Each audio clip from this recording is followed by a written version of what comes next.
Hello students, we are back again with the next lecture for class 11th. In the previous lectures, we have discussed what matter is, what are its different types, and then we distinguished between mixture and the compounds. We said compound is homogeneous in nature, first point. Compound is pure, and compound जब element बनाते हैं they combine in fixed proportion by mass. Then we said when elements combine to form compounds, there are certain rules or laws which they follow, and these are called as laws of chemical combinations. These laws of chemical combination was further of 5 types. First was law of conservation of mass, means total mass of reactant will be equal to total mass of the product. Similar way, we said law of definite proportion. In the law of definite proportion, we had that when elements combine, they always combine in fixed ratio by mass, right?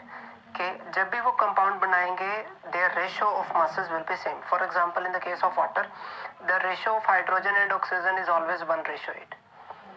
Then we had law of multiple proportion, means when two elements combine to form more than one product, for example C and O, they give you CO, means carbon monoxide and carbon dioxide. Then if mass of the one element is fixed, like CO or CO2 में किसका mass fix होता है? Carbon का होता है. Carbon का मास जब fix हो जाता है तो बाकी जो दो एलिमेंट बच जाते हैं उनका मास आपके पास क्या होता है? In a simple whole number ratio. Then we came to law of reciprocal proportions. We took 3 elements such that each of them react with each other. Then we said that if mass of any one element in any two compound is same, then ratio of other elements will be either same or some multiple of the ratio when these two elements directly combine with each other. ठीक है, आप previous lecture में जाके एक बार laws of chemical combinations को revise कर सकते हैं. Then we had Avogadro, then we had Gay-Lussac law of gaseous volumes. We said that when reactant and product all are gases, then they combine in ratio in a simple whole number ratio of their volumes, not by their mass. Laws of chemical combination के जो total 5 laws है, 5 में से 4 laws mass के based है और एक law जो है that is based on volumes. ठीक है, अब यहाँ से हमारे पास जो आगे का चैप्टर का हिस्सा आता है वो थोड़ा सा और भी बेसिक सा हो जाता है. जो वो और भी बेसिक सा है उसके अंदर हम क्लास 9th से ही चीज़ों को फिर से शुरू करेंगे और थोड़ा सा एडवांस लेवल तक आने की कोशिश करेंगे. ठीक है, जैसे कि मैंने प्रीवियस रिकॉर्डेड लेक्चर में भी कहा था कि आप क्लास 9 से एक बार गो थ्रू कर लें, आपके लिए आसान हो जाएंगी चीज़ें. ठीक है, तो आज हम शुरू करते हैं. हमने क्लास 9th में जब बात की थी लॉज ऑफ केमिकल कॉम्बिनेशंस की, क्लास 9th में पढ़ते हैं ना law of conservation of mass भी और लॉ ऑफ डेफिनेट प्रोपोर्शन भी. वहीं पर हमने कहा था कि there was a scientist John Dalton. John Dalton ने एक थ्योरी दी थी. किसकी थ्योरी दी थी? उसने कहा था कि जब एलिमेंट्स आपस में कंबाइन करेंगे तो जो वो रूल रेगुलेशन है या एटम के बारे में सब कुछ बताने की डाल्टन ने कोशिश की थी. तो उसी को हमने क्या नाम दिया था? Dalton's atomic theory. Dalton's atomic theory. ये डाल्टन्स एटॉमिक थ्योरी है, ये क्लास 9th में हम लोग पढ़ चुके हैं और क्लास 9th से ही हम बहुत सारी चीज़ें इसमें बोरो भी करने वाले हैं. ठीक है, तो अगर आपको क्लास 9th वाली डाल्टन्स एटॉमिक थ्योरी आती है तो आपका यहाँ पर काम चल जाएगा. ठीक है, अब देखें क्लास 9th में क्या सिखाते हैं. डाल्टन्स एटॉमिक थ्योरी ने क्या कहा? उसने कहा कि एटम इज इनडिविजिबल. उसने पहली बात कही कि matter is made up of very small particles. Matter is made up of very small particles called atoms. ठीक है, then second point was atom is indivisible. कि आप एटम को फर्दर नहीं तोड़ सकते. इससे आगे जब हमने कहा था तो हमने कहा था atoms of same element are identical. Identical का मतलब बिल्कुल एक जैसे हैं. हम अगर उनके मास की बात कहें वो सेम है, अगर हम उसके वॉल्यूम की बात कहें तो वो भी सेम है. ठीक है. नेक्स्ट पॉइंट जो हमने कहा कि atoms of different element are not identical. अब इसका मतलब क्या है? इसका मतलब है कि अगर मान लेते हैं आपके पास हाइड्रोजन एलिमेंट है, तो हाइड्रोजन एलिमेंट के आप चाहे जितने मर्जी एटम्स ले लीजिए, वो सब के सब सेम प्रॉपर्टी शो करने वाले हैं. उनका साइज सेम होगा, उनका मास जो है सेम होने वाले हैं. लेकिन अगर आप ऑक्सीजन और हाइड्रोजन को आपस में कंपेयर करें, ऑक्सीजन एक अलग एलिमेंट है, हाइड्रोजन एक अलग एलिमेंट है, अगर आप उन दोनों को कंपेयर करेंगे तो उन दोनों के एटम्स आइडेंटिकल नहीं होते. समझ रहे हो मेरी बात? मतलब ऑक्सीजन के एटम का साइज और हाइड्रोजन के एटम का साइज बराबर नहीं होगा. ऑक्सीजन के एटम का मास और हाइड्रोजन के एटम का मास भी इक्वल नहीं होगा. तो मतलब ये आपस में आइडेंटिकल नहीं होते. लेकिन हाँ, एक ही एलिमेंट के आप चाहे जितने मर्जी एटम्स ले लो, वो सब क्या होंगे? आइडेंटिकल. अलग अलग एलिमेंट्स के आप लेंगे तो वो आइडेंटिकल नहीं होंगे. ठीक है. नेक्स्ट पॉइंट देखें आप, वो क्या कहा था उसने कहा था कि atoms combine in fixed proportion by mass to form the compound.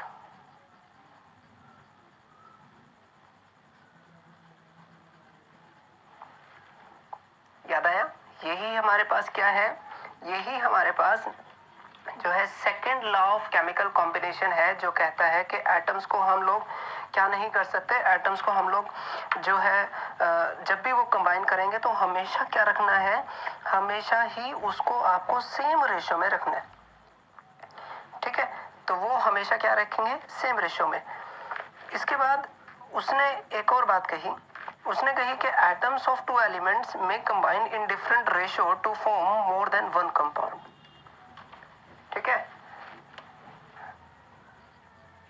Atoms of different elements, atoms of different element may combine in different ratio to give different compounds. To give different compounds. देखें, ये वो सब points हैं जो हम class 9th में पढ़ चुके हैं. अब इससे हम बहुत सारे अलग अलग लॉज को जो है क्या कर सकते हैं? अलग अलग लॉज को हम लोग डिफाइन कर सकते हैं. जैसे हमने यहाँ कहा एटम इज इंडिविजिबल. इंडिविजिबल का मतलब ये होता है कि आप उसको तोड़ नहीं सकते. अगर आप उसको तोड़ नहीं सकते तो means you can not destroy this. अगर एटम डिस्ट्रॉय नहीं होगा तो मैटर भी डिस्ट्रॉय नहीं होगा. इसका मतलब है अगर मैटर को आप कम नहीं कर सकते तो आप मैटर को बढ़ा भी नहीं पाएंगे. यही हमारे पास क्या है? सेकंड जो पॉइंट है, एटम इज इंडिविजिबल, ये हमें बताता है law of conservation of mass के बारे में. ठीक है. This is my law of conservation of mass. ठीक है. ये क्या हो गया? Law of conservation of mass हो गया. मतलब आप ना तो उसको क्रिएट कर सकते, ना ही आप उसको क्या कर सकते? डिस्ट्रॉय कर सकते. देन हमारे पास देखें एक और पोस्टुलेट्स है. वो कहता है atoms combine in fixed proportion by mass to form the compound. ये क्या है आपके पास? This is your law of definite proportion.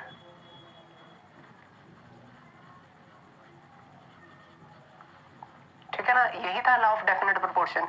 इसके बाद एटम्स ऑफ डिफरेंट एलिमेंट में combine in different ratios to give the different compounds. जैसे इसमें फिर से अगर मैं एग्जांपल लिखूं, वो क्या आ जाएगा, carbon monoxide and carbon dioxide. यहाँ पर कार्बन का रेशो क्या है 12 रेशो 16, और यहाँ पर क्या है 12 रेशो 32, या इसको मैं लिख सकता हूँ 3 रेशो 8, और इसको लिख सकता हूँ 3 रेशो 4, 3 रेशो 4। तो यहाँ पर देखो ना कि जब जब कार्बन मोनोऑक्साइड बनेगा तो 3 रेशो 4 ही रहेगा, जब जब कार्बन डाइऑक्साइड बनेगा 3 रेशो 8 ही रहेगा। मतलब ये रेशो तो फिक्स है, लेकिन दो ही एलिमेंट ने दो कंपाउंड यहाँ बना रखे हैं, कार्बन मोनोऑक्साइड है, कार्बन डाइऑक्साइड है। और इसी को हम लोग क्या बोलते हैं, इसी को हम लोग बोलते हैं law of multiple proportion, law of multiple proportion. तो ये जो सब बातें थी, या डाल्टन की ये जो एटॉमिक थ्योरी थी, ये इसने आपको बहुत सारी बातें बताई, ठीक है। तो ये जो बहुत सारी बातें उसने बताई आपको, इसके बेस्ड हमने बहुत सारे स्ट्रक्चर ऑफ एटम को इमेजिन किया, but we came to know कि नहीं यार, इस थ्योरी में कहीं कुछ गड़बड़ है। सबसे पहली बात तो यहीं पर ये देख लो कि atom is indivisible, means atom को आप तोड़ नहीं सकते। आज हमें पता है, या क्लास 9th में ही हमें समझा दिया गया था कि atom is further made up of proton, electron and neutron. तो इसका मतलब तो ये डाल्टन की जो एटॉमिक थ्योरी का सेकंड पोस्टुलेट है, या जो सेकंड पॉइंट है, वो गलत है। लेकिन हमें पता है कि law of conservation of mass तो होता है। तो ये क्या मतलब जो है इसमें चेंजेस है। ऊपर से वो कहता है कि जी रेशो हमेशा क्या रहता है, फिक्स रहता है। हम आइसोटोप का केस देख चुके हैं, वहां पर रेशो फिक्स नहीं रहता, वहां पर चेंज कर जाता है, ठीक है। ऐसे ही आपने यहाँ पर कहा कि रेशो हमेशा क्या रहेगा, फिक्स। लेकिन सॉरी, इसने कहा कि simple whole number ratio, but हमेशा होल नंबर होगा ये भी जरूरी नहीं है। तो हमने क्या किया, डाल्टन्स की एटॉमिक थ्योरी में कुछ चेंजेस कर दिए। जब इसकी एटॉमिक थ्योरी में हमने कुछ चेंजेस किए, तो वहां से एक नई थ्योरी बन के आई, जिसको हम लोग क्या बोलते हैं, मॉडिफाइड डाल्टन्स एटॉमिक थ्योरी। उसको हम लोग बोलते हैं मॉडिफाइड डाल्टन्स एटॉमिक थ्योरी, ठीक है। मतलब हमने डाल्टन की एटॉमिक थ्योरी में ही कुछ छोटे मोटे चेंजेस करके उसी को इस लायक बना दिया कि वहां से हम जो है सब चीजों को एक्सप्लेन कर सकें, ठीक है। इसमें भी अगर आप सबसे पहले पॉइंट की बात करें कि एटम इज डिविजिबल, सबसे पहला पॉइंट कि एटम इज डिविजिबल, कि एटम डिविजिबल है। अगर एटम डिविजिबल है तो वो किस में डिवाइड होता है, वो डिवाइड होता है प्रोटॉन में, इलेक्ट्रॉन में और न्यूट्रॉन में, ठीक है। But still atom is considered as smallest, सबसे छोटा हम लोग उसको कंसिडर करते हैं। अब ये क्या बात हुई कि जी डिविजिबल भी है, फिर भी सबसे छोटा कंसिडर करते हैं, ठीक है। तो इस पे मैं अभी आऊंगा जब मैं एटम्स और मॉलिक्यूल को फिर से डिफाइन करूंगा। तो फिलहाल आपके लिए है कि एटम जो है वो कैसा होता है, वो आपके पास डिविजिबल होता है। इसका मतलब है आप एटम को छोटे छोटे हिस्सों में तोड़ सकते हैं, ठीक है। ऐसे ही उसने बात की किसके बारे में, आइसोटॉप्स के बारे में।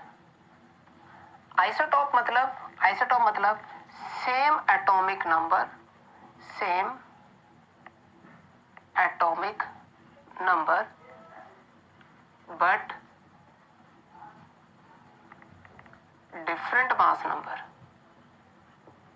कि एटॉमिक नंबर क्या रखना है, सेम रखना है, और मास नंबर क्या हो जाएगा, डिफरेंट हो जाएगा। इसका अगर मैं छोटा सा एग्जांपल आपको दूं, फॉर एग्जांपल हाइड्रोजन है। हाइड्रोजन 3 फॉर्म में एग्जिस्ट करते हैं, एक प्रोटियम, दूसरा ड्यूटेरियम और तीसरा ट्रिटियम, ठीक है। Protium, deuterium, tritium. इसमें से प्रोटियम का जो मास है वो कितना है, वो है 1, ड्यूटेरियम का कितना है 2, ट्रिटियम का कितना है 3, लेकिन एटॉमिक नंबर जो है वो भी यहाँ 1 है, यहाँ भी 1 है और यहाँ भी 1 है, ठीक है। मतलब हाइड्रोजन अलग अलग फॉर्म्स में है। तो आइसोटॉप्स की उसने बात की।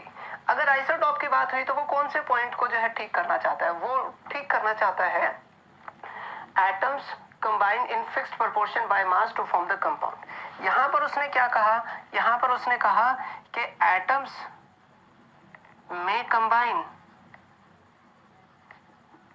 Combine in different ratio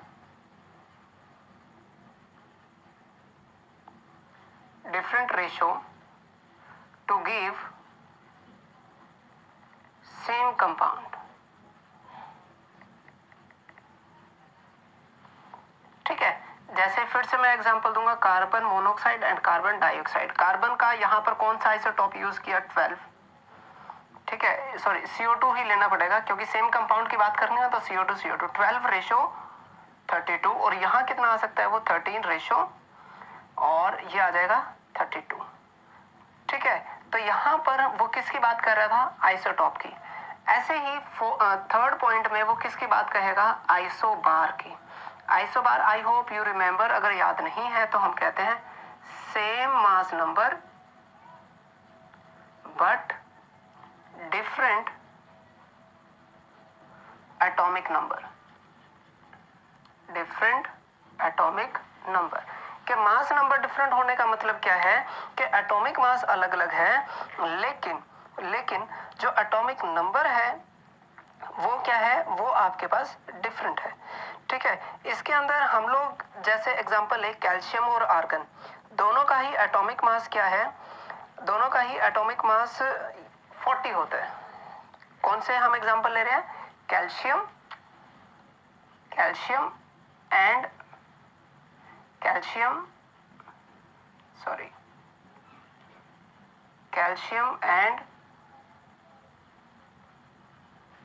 argon. Calcium and argon both have 40 atomic mass unit. ठीक है, देखो यहां से कौन सा पॉइंट ठीक हुआ? यहां से आप पॉइंट देखो कि atoms of same element are identical. कि अगर एक ही एलिमेंट के एटम्स की आप बात कहेंगे तो वो सेम होंगे, but atoms of different elements are not identical, है ना? जैसे मैंने जब इसको एक्सप्लेन किया था तो कहा था ऑक्सीजन और हाइड्रोजन के, ऑक्सीजन के एटम और हाइड्रोजन के एटम एक जैसे नहीं होंगे। लेकिन यहाँ इस पॉइंट के बाद हमने कहा कि same mass number but different atomic number, मतलब कैल्शियम और आर्गन दोनों का एटॉमिक मास कितना है? 40। तो इसका मतलब क्या हो गया? इसका मतलब है कि different atoms of different elements में हैव सेम प्रॉपर्टीज। ठीक है, यानी कि atoms of different elements may have same properties। कि यहाँ पर प्रॉपर्टीज कैसी हो सकती है? बिल्कुल सेम हो सकती है। प्रॉपर्टीज अगर सेम हो गई तो इसका मतलब हो जाएगा कि वो कैसे बिहेव करने वाले हैं? वो बिल्कुल सेम तरीके से बिहेव करने वाले हैं। ठीक है, सेम तरीके से बिहेव करने वाले हैं। दूसरा हमारे पास जो नेक्स्ट पॉइंट आता है वो क्या आता है? देखें, हम इसमें एक बात कहते हैं, यहां पर देखें, हमने कहा यहाँ के atoms combine in the simple ratio. कहाँ गया? Atoms combine in fixed ratio by mass to form the compound. तो यहाँ पर हम कह रहे हैं कि भाई जो रेशो होगा वो कैसा होगा? सिंपल होगा। जितने भी लॉज ऑफ केमिकल कॉम्बिनेशंस आपने पढ़े सब में क्या कहा कि रेशो कैसा है? सिंपल होल नंबर है। लेकिन ये बात कंपल्सरी नहीं है। ठीक है, नेक्स्ट पॉइंट मैं लिख रहा हूं, ratio in which different elements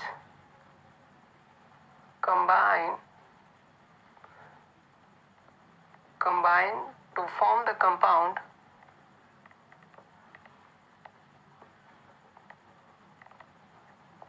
may not be simple whole number। ठीक है, जैसे होल नंबर जब हमने डिफाइन किया था तो हमने कहा था कि 2:3, 3:4, 4:5, 5:6, 2:5 या 3:6, ये हमेशा क्या होंगे, सिंपल होल नंबर। लेकिन अगर मैं एग्जांपल लूँ, वो क्या है, C12H22O11, C12H22O11।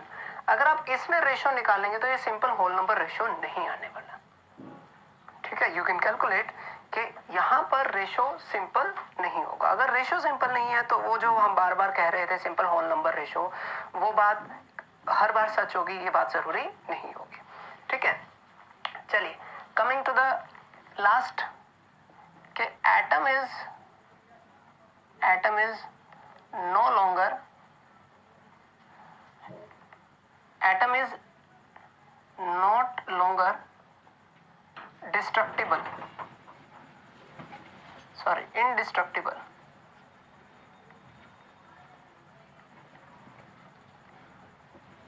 कि आप क्या कर सकते हैं, एटम को तोड़ सकते हैं। उसने कहा था ना कि एटम इज डिविजिबल, ये दोनों पॉइंट ही एक ही हो जाते हैं बेसिकली, लेकिन आप बुक्स में गो थ्रू करेंगे तो वो अलग से दे रखा है, ठीक है।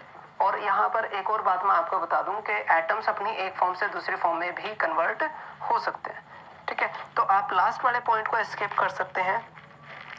इसके अंदर हम लोग, एक बात यहाँ पर रह गई हमारी, वो क्या है, मैं इस लास्ट के पॉइंट को हटा रहा हूँ। लास्ट हमारे पास ये रह गया, हमने यहाँ पे क्या था, atom is divisible but atom is considered as smallest. This is my fifth point, atom is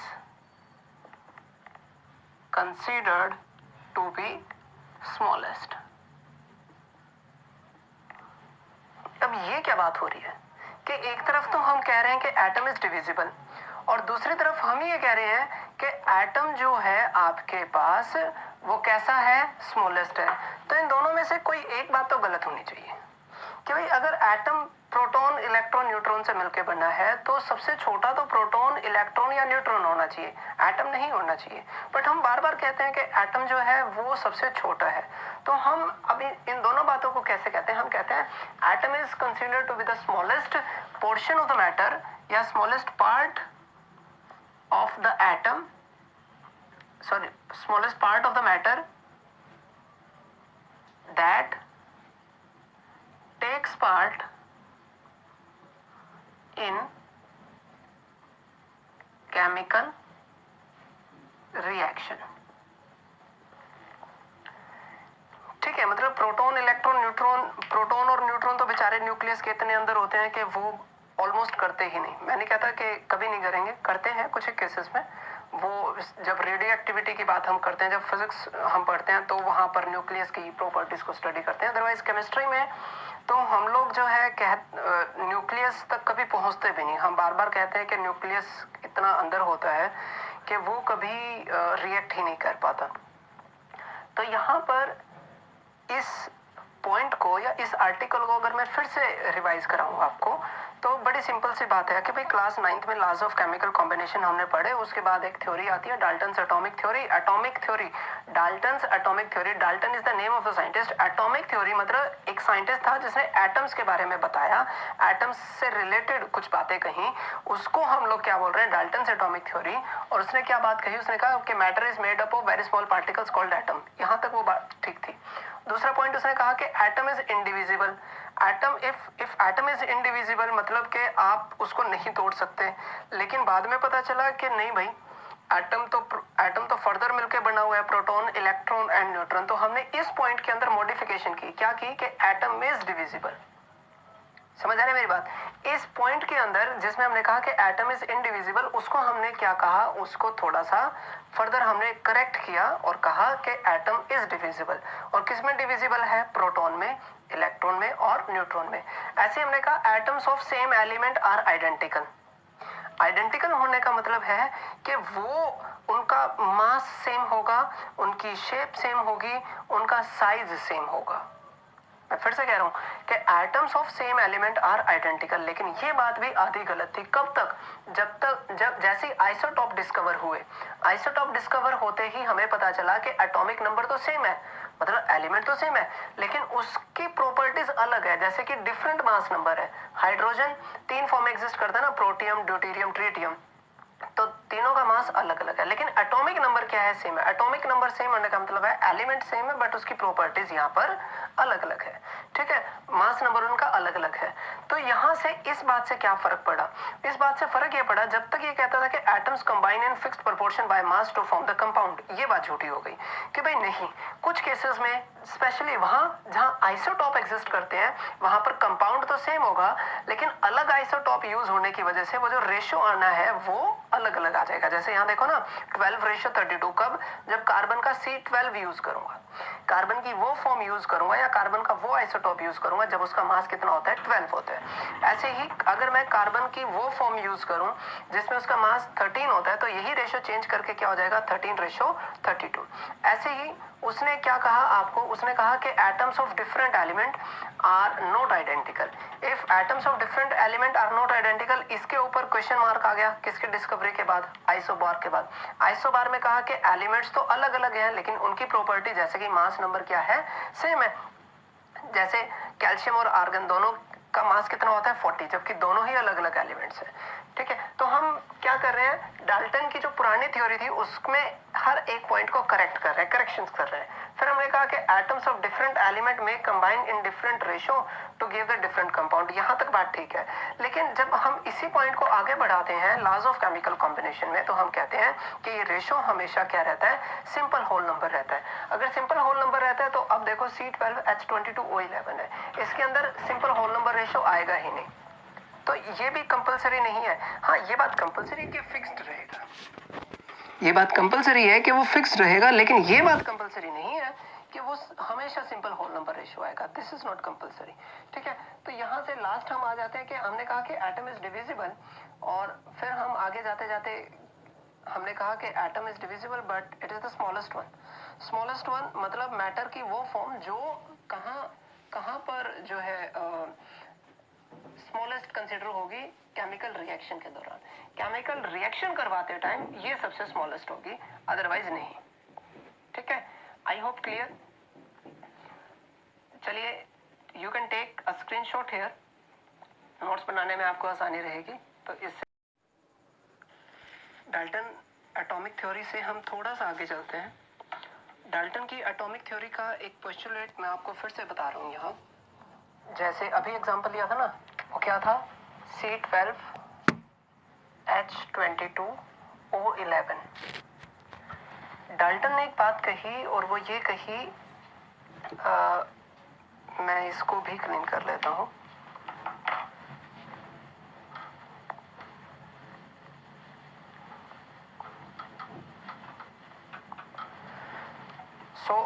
moving on, Dalton atomic theory हमने पढ़ी, डाल्टन के एटॉमिक थ्योरी की मॉडिफाइड फॉर्म हमने पढ़ी, लेकिन मॉडिफाइड फॉर्म में हमने कहा कि elements combine in simple whole number ratio. ये बात कंपलसरी नहीं है, कुछ केसेस में ऐसा भी होगा कि वो होल रेशियो जो है वो सिंपल ना हो, वो सिंपल से थोड़ा सा अलग हो।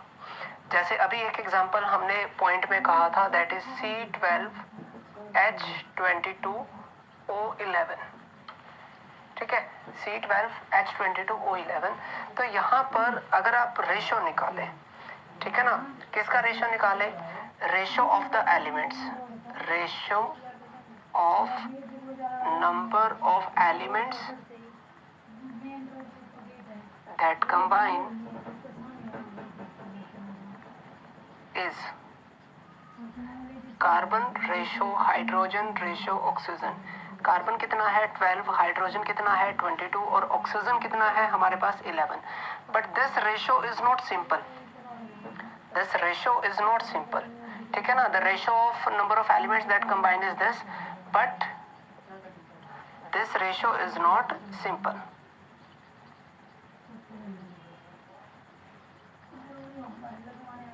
ठीक है। तो यहाँ पर डाल्टन ने एक बात कही कि according to Dalton number of atoms combine या एलिमेंट्स कंबाइन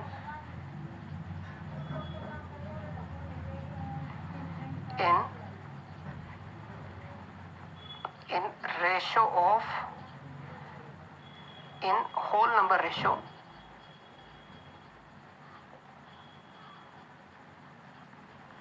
of atoms, ठीक है ना, ऑफ नंबर ऑफ एटम्स इसको लिख लीजिए कि यहाँ पर हम जो अब तक बार बार बात किसकी कर रहे हैं, मास की, और हम किस किस की बात कर रहे हैं, हम बात कर रहे हैं वॉल्यूम की।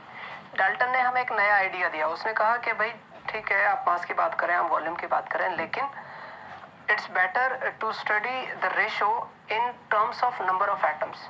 जैसे इसको मैं मास के टर्म्स में कन्वर्ट कर सकता था, लेकिन उसने नंबर ऑफ एटम्स के टर्म्स में हमें सजेस्ट किया। अब एक और साइंटिस्ट थे जिसका नाम था ब्रेजेलियस, ठीक है, the name of the scientist is Berzelius. Berzelius, ठीक है। ब्रेजेलियस ने एक बड़ी अजीब सी बात कही। ब्रेजेलियस ने एक बड़ी अजीब सी बात कही। वो क्या कही? वो कही कि भाई देखो, गेलुसैक वॉल्यूम, जो गेलुसैक लॉ है वो वॉल्यूम पे बेस्ड है, और डाल्टन हमें सजेस्ट कर रहा है कि नंबर ऑफ एटम्स में आप लें, तो there is a method to correlate this volume with the number of atoms.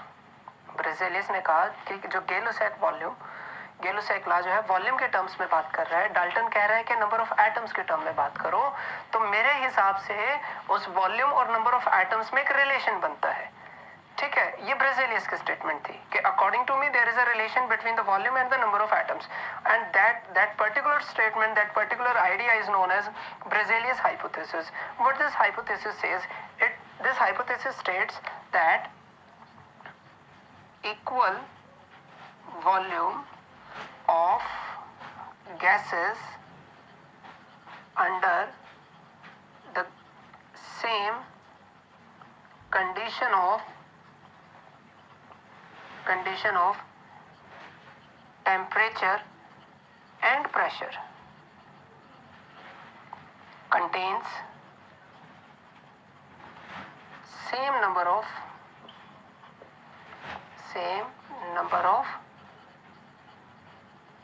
Atoms. अभी कहा था ना कि ब्रेजेलियस ने क्या कोशिश की? ब्रेजेलियस ने कोशिश की कि गेलुसैक के लॉ और डाल्टन की बात को जो है कंबाइन करने की, और उसने कंबाइन कैसे किया? देखें, उसने कहा कि equal volume, Gay Lussac law of gases under the same condition of temperature and pressure contain same number of atoms। ये किसकी बात पे आ गया? वो डाल्टन की बात पर आ गया, ठीक है। अब इस बात का मतलब क्या निकला वो देखो।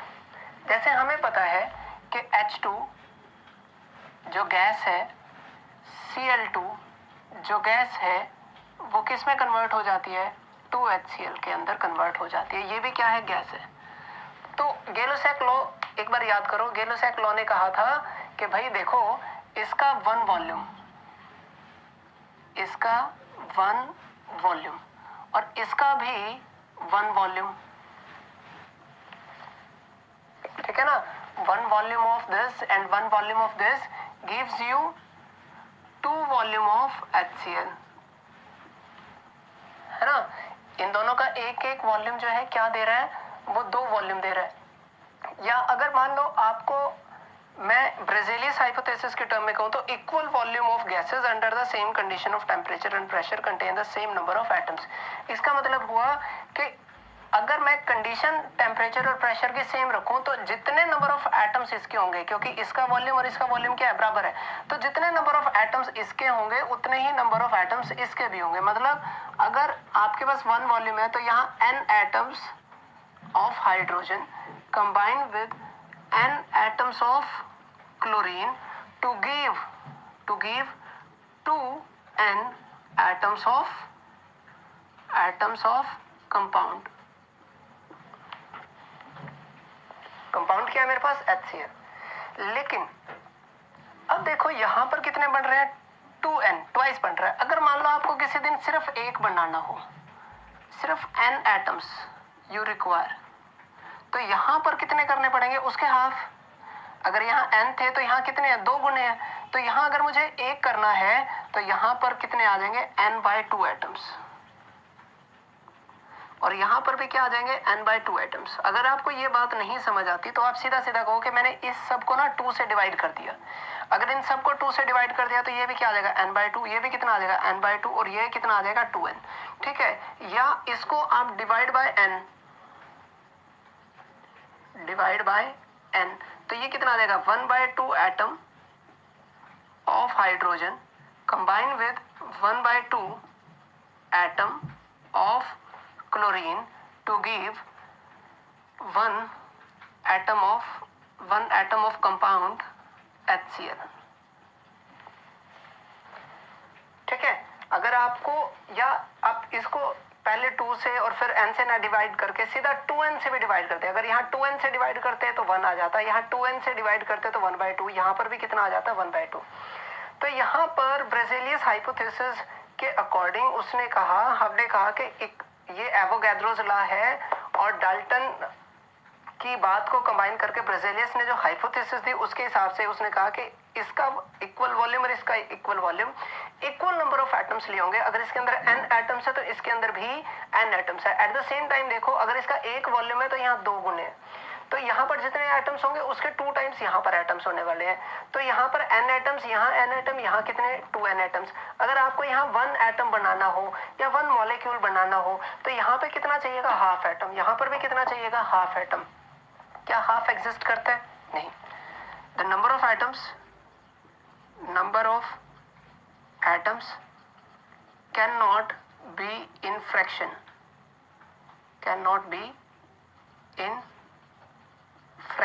क्योंकि ये फ्रैक्शन में नहीं हो सकता। It means Berzelius hypothesis is wrong. Berzelius hypothesis is wrong, कि ब्रेज़ेलियस की जो हाइपोथेसिस थी वो गलत हो गई। ठीक है, अगर ब्रेज़ेलियस की हाइपोथेसिस यहाँ पर गलत हो जाती है तो यहाँ पर एक और साइंटिस्ट आया और उस साइंटिस्ट का जो नाम था दैट वाज एवोगैड्रो। ठीक है, अब एवोगैड्रो ने क्या कहा? एवोगैड्रो हाइपोथेसिस पहुंचने से पहले यहाँ से देखें कि एटम को फिर से डिफाइन किया कि atom is smallest part of matter that takes part in chemical reaction।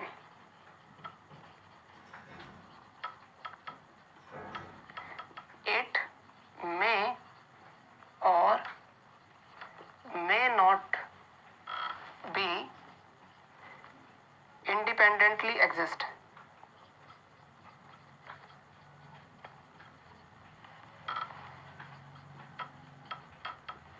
कि एटम कुछ केसेस में ऐसा हो सकता है कि वो इंडिपेंडेंट एग्जिस्टेंस कर पाए।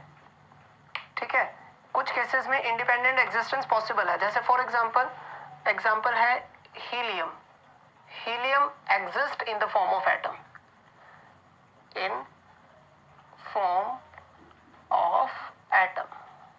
ठीक है, बट हाइड्रोजन है, ऑक्सीजन है, क्लोरीन है, ये किस में करते हैं? ये exist in form of molecule.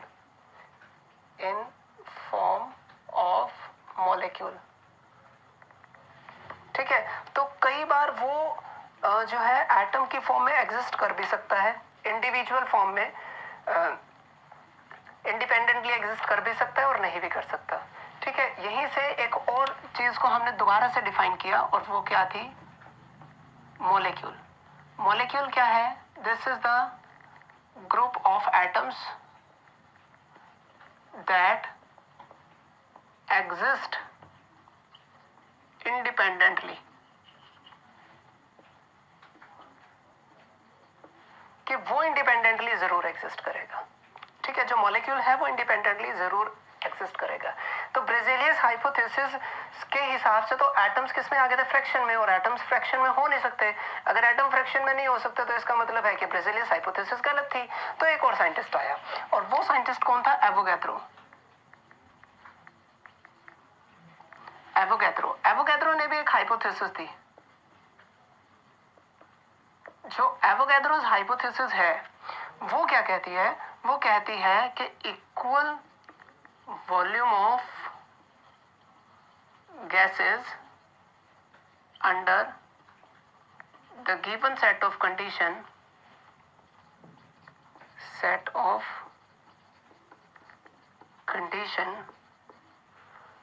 of temperature and pressure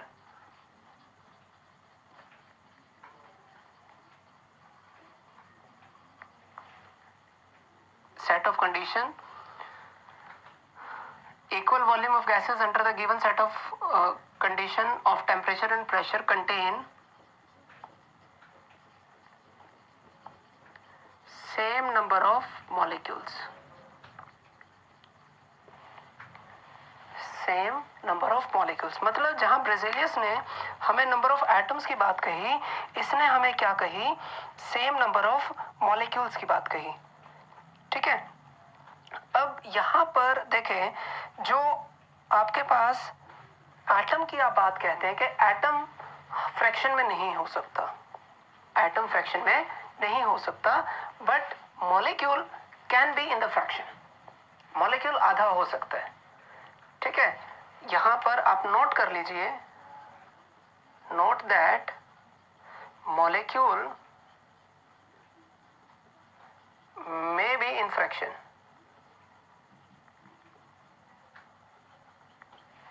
I know कि कुछ के लिए मॉलिक्यूल को भी फ्रैक्शन में इमेजिन करना थोड़ा सा मुश्किल होगा यहां, आई एक्सेप्ट.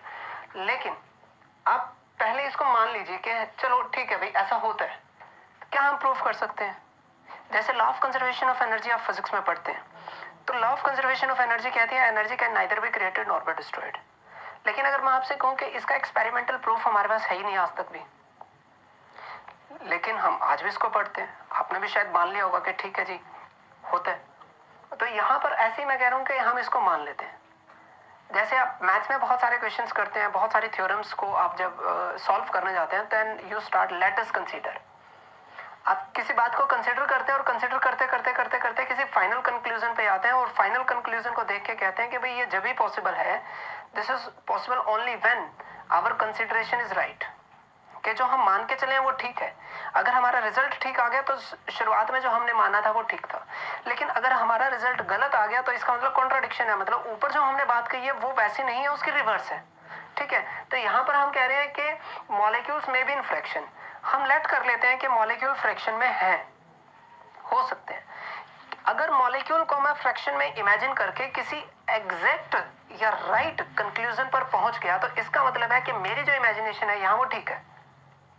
समझ आ रही मेरी बात? जैसे थ्योरी में करते हैं ना कि कुछ लेट किया, कंक्लूजन पे पहुंचे, कंक्लूजन ठीक था, वी से कि बिकॉज आंसर इज करेक्ट, तो इसका मतलब जो हमने कंसीडर किया वो ठीक था. ऐसे यहां पर मैं कह रहा हूं कि late us consider molecule can be in the fraction. अब हम कुछ एक पॉइंट्स को प्रूव करेंगे. अगर कुछ एक पॉइंट्स को प्रूव करेंगे तो वहां से हम क्या कहेंगे, वहां से अगर वो रिजल्ट ठीक आ गए तो हम कहेंगे कि हमने जो कंसीडर किया था वो बिल्कुल ठीक किया था.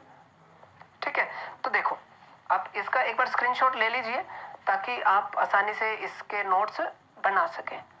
ठीक है.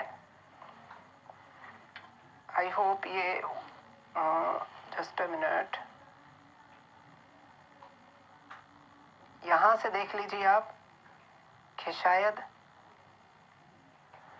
Now it is more clear. ठीक है. तो अब आपको बोर्ड पूरा क्लियर दिखाई दे रहा होगा. यहां से आप इसका क्या करें, स्क्रीनशॉट ले लीजिए. ठीक है. तो ये बात याद रखना कि हम कंसीडर क्या करके चल रहे हैं, कंसीडर करके चल रहे हैं कि molecule can be in the fraction. अब इससे हम कुछ बातों को प्रूव करने की कोशिश करते हैं. ठीक है.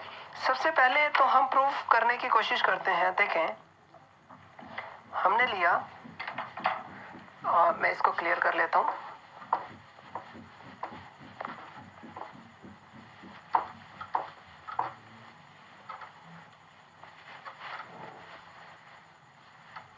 हम ले रहे हैं कि H2 plus O2 that gives me H2.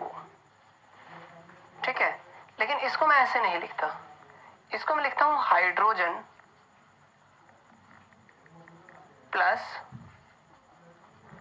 Oxygen. Oxygen वो आपको क्या दे रहा है, वो आपको दे रहा है वाटर. और सबको पता है कि वाटर का फॉर्मूला क्या होता है, H2O. वाटर का फॉर्मूला क्या है? वाटर का फॉर्मूला इज योर H2O। अब इसमें देखें H2O के हिसाब से ये क्या कहते हैं, रिएक्शन को आप बैलेंस करें। रिएक्शन को बैलेंस करने के लिए what you will do, 2H2 plus O2 that will give you 2H2O। इसका मतलब होता है कि 2 volume of hydrogen combine with 1 volume of oxygen two gives 2 volume of water. जो मल्टीप्लाई में लिखा रहता है वो क्या होता है, वॉल्यूम्स होते हैं। ठीक है, 2 वॉल्यूम इसके, 1 वॉल्यूम इसके, और इसके भी कितने हैं, 2 वॉल्यूम्स।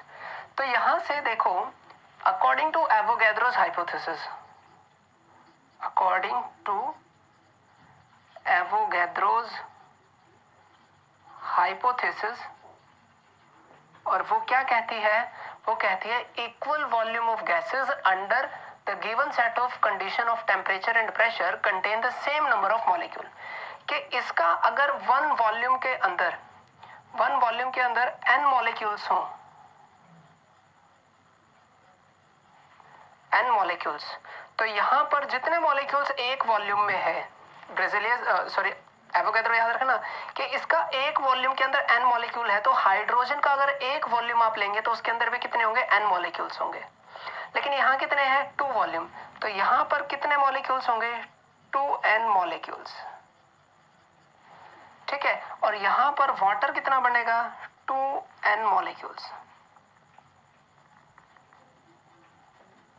ठीक है ना, मैं फिर से कह रहा हूं कि ऑक्सीजन का एक वॉल्यूम था, एक वॉल्यूम में मैंने लेट किया कितने मॉलिक्यूल्स, n मॉलिक्यूल्स। तो यहां पर कितने, 2 गुण है, तो इसके 2 टाइम्स होंगे 2n मॉलिक्यूल्स। यहां पर भी 2 टाइम्स है तो 2n मॉलिक्यूल्स। अब dividing by 2n, dividing by 2n, dividing by 2n का मतलब है कि यहां पर कितना आ जाएगा, 1 molecule is equal to 1/2 molecule,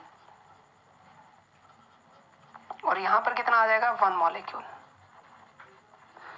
यानी कि 1 molecule of hydrogen, 1 molecule of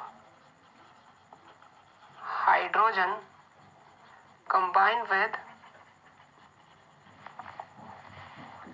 with half molecule of oxygen to give 1 molecule of water। ठीक है, बड़ा सिंपल सी हम चीजों से जा रहे हैं। तो आप कहोगे सर यहां से हम जो है एवोगैड्रो की हाइपोथेसिस कैसे प्रूव कर पा रहे हैं। देखें, हमने कहा कि half molecule of oxygen combine with 1 molecule of hydrogen to give 1 molecule of water. यहां पर हम लिखेंगे that we know that in 1 molecule of water, जिसका फॉर्मूला क्या होता है, H2O, contains 1 ऑक्सीजन एटम। है ना, फॉर्मूले में देखो ना कितने ऑक्सीजन है, एक है। तो इसका मतलब है कि हाफ मॉलिक्यूल ऑफ ऑक्सीजन जो दे रहा है, half molecule of oxygen gives you 1 atom of oxygen in water. ठीक है, तो यहां से मैं कह सकता हूं कि 1 मॉलिक्यूल ऑफ ऑक्सीजन अगर मैं ले लेता तो ये क्या बनता, 2 atoms of oxygen. Half molecule of oxygen का मतलब क्या है, एक एटम है ऑक्सीजन का। वो कैसे पता चला कि भाई वाटर के अंदर एक ही बनता है। ठीक है, तो एक मॉलिक्यूल ऑफ ऑक्सीजन लेते हैं तो 2 एटम्स, एंड वी नो कि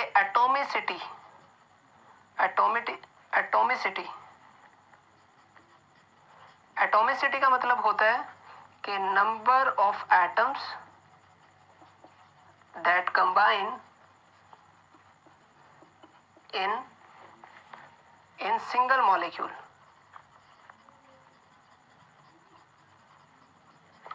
ठीक है, कि एक सिंगल मॉलिक्यूल में किसके कितने एटम है, वो क्या है, एटोमिसिटी। तो यहां से हमें क्या आया, एटोमिसिटी ऑफ ऑक्सीजन इज 2। हमें पता है ना एटोमिसिटी 2 कैसे, oxygen exist in the form of O2, 2 oxygen atoms जुड़ेंगे, तो atomicity of oxygen is 2, which is correct, which is correct. अगर करेक्ट है तो ये कहां से लेट करते हुए आया, ये वहां से लेट करते हुए आया कि half molecule of oxygen, and we came to this conclusion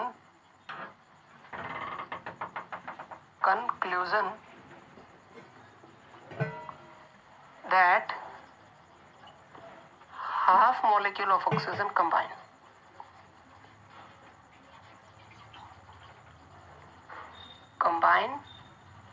with one molecule of hydrogen, one molecule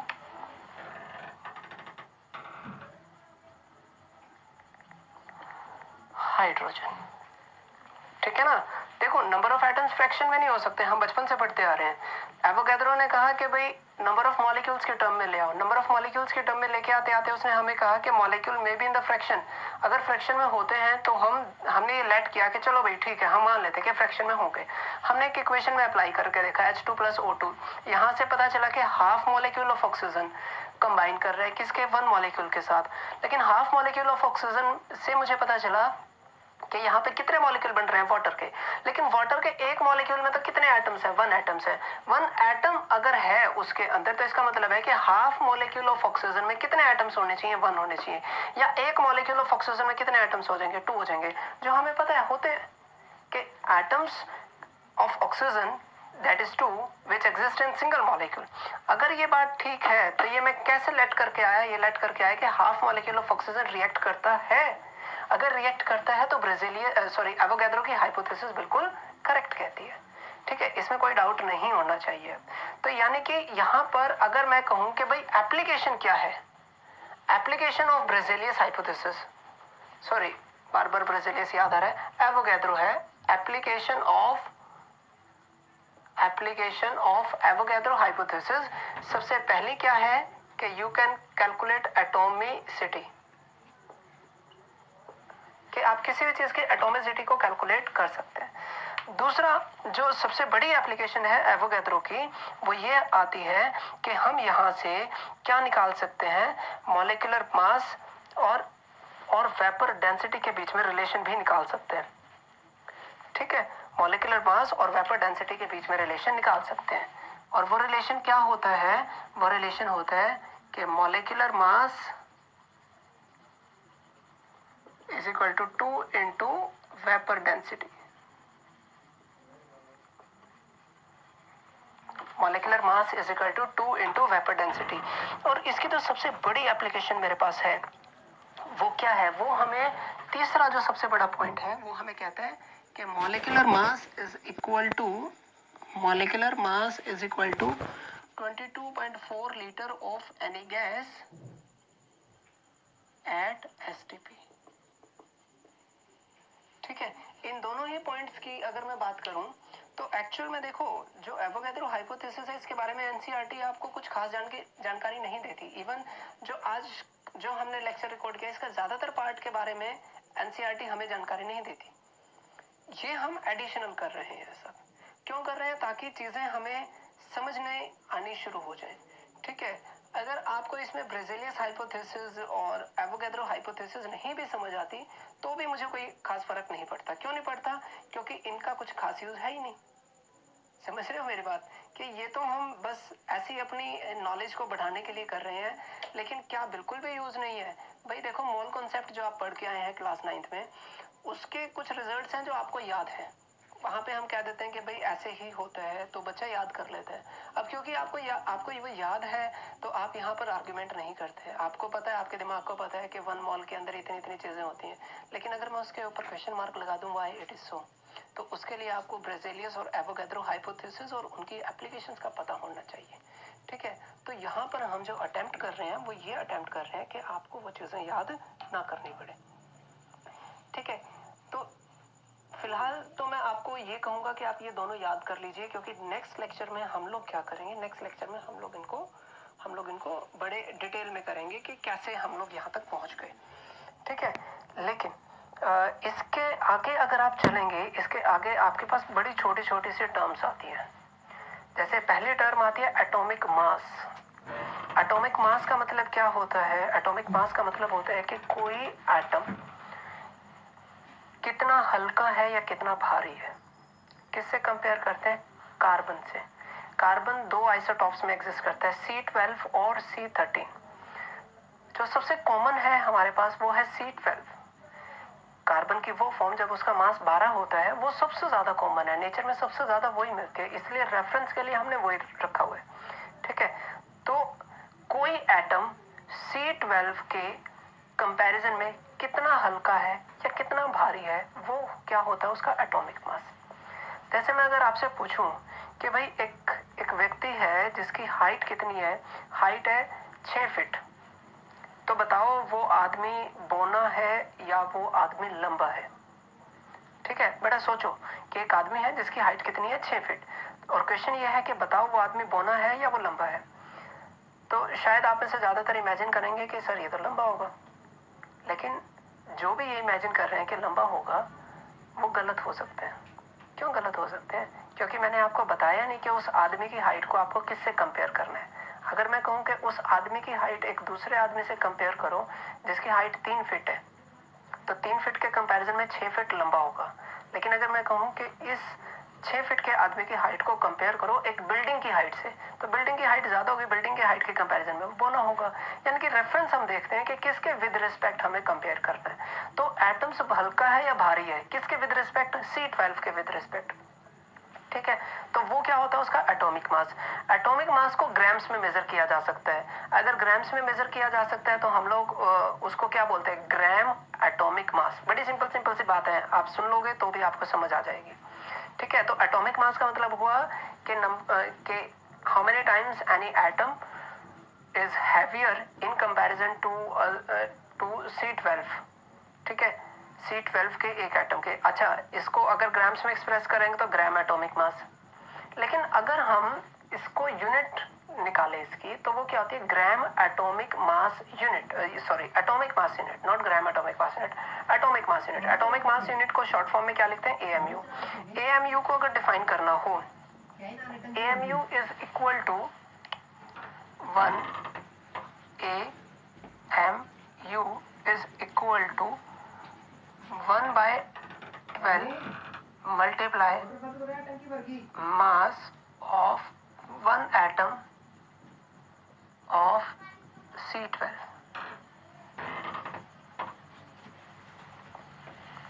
ये क्या होती है? Atomic mass unit. ठीक है, एटॉमिक मास यूनिट कैसे निकालते हैं? कि भाई कार्बन कौन सा? जिसका मास 12 हो, उसका एक एटम लो। एक एटम का जो भी मास आए, मान लेते हैं कि वो आ गया X। X को फर्दर डिवाइड कर दो किससे? 12 से। जो आंसर आएगा, mass of one atom of C12, वो हमने कितना लेट किया? X। X को फर्दर डिवाइड किया किससे? 12 से। जो आंसर आएगा उसको हम लोग क्या बोलेंगे? 1 एटॉमिक मास यूनिट। ठीक है, और आपको यहाँ पर याद रखना होगा कि पहले हम लिखा करते थे 1 AMU, आजकल हम क्या लिखते हैं? 1U is equal to 1 AMU। U का मतलब क्या होता है? U का मतलब होता है यहाँ पर यूनिफाइड मास। Unified mass. ठीक है, and 1U is equal to 1 AMU या फिर 1 ग्राम। ठीक है, इसमें से कुछ भी आप मेजर कर सकते हैं। तो एटॉमिक मास और मॉलिक्यूलर मास आपको निकालना आता है। अगर नहीं भी आता तो कोई बात नहीं, हम नेक्स्ट वीडियो लेक्चर जो रिकॉर्ड करेंगे उसमें हम लोग इसको पूरे तरीके से करेंगे। तो आज का जो ये वीडियो है, this is just an attempt to make your base for the mole concept. ठीक है, इसको बड़े ध्यान से देखें। आपको शायद हो सकता है कि एक बार में समझ नहीं आएगा, ये मैं बार बार कह रहा हूँ, ये एक बार में समझ नहीं आएगा। आपको कम से कम 2 या 3 बार इस वीडियो को देखना पड़ेगा और बुक से गो थ्रू करना पड़ेगा। And all those who are following NCERT only, वो इस आर्टिकल हो सकता है कि ये आर्टिकल उनको जो है बुक्स में ना मिले। ठीक है, तो आपके लिए ये एडिशनल रहा। और नेक्स्ट टाइम जब आप आएँ तो एटॉमिक मास यूनिट क्या होती है, ग्राम एटॉमिक मास यूनिट क्या होती है, ये आप याद करके आए। ठीक है, so till then good bye. Practice करें, मन लगाकर पढ़ें and maintain the social distancing, क्योंकि जब आप दूर रहेंगे तभी आप फिट रहेंगे. Stay fit, stay safe and don't forget to like, share and subscribe. मिलते हैं नेक्स्ट टाइम.